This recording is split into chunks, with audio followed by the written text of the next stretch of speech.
the crew is it's like a chain. If one link of the chain's not working, the whole team doesn't work. And they show you a lot. They're patient with you, and yeah, it's awesome place to work and grow in this company. And if you're willing to keep your head down and do hard work, it's awesome. I'm on the pruning crew. Been here for 2 months, and I'm part of learning to hedge trim, and I'm on the cleanup side of the job. When we start in the morning, we gas and fuel the trucks, make sure the tire pressure and everything's good to go, and then we hit the road and go to our first property. We use tablets to get our destinations, and we go.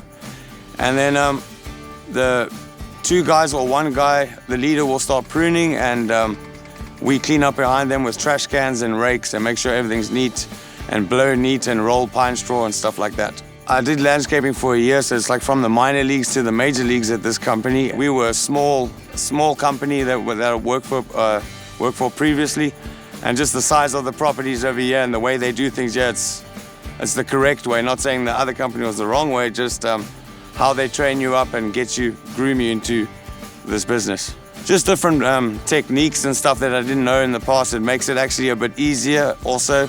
I feel there's a huge space to grow in this company. It's an awesome team, awesome management and owners, and always room to grow in this company. And I like that it's a Christian company. I would recommend people to work here. It's an awesome company. Come join the team, yeah.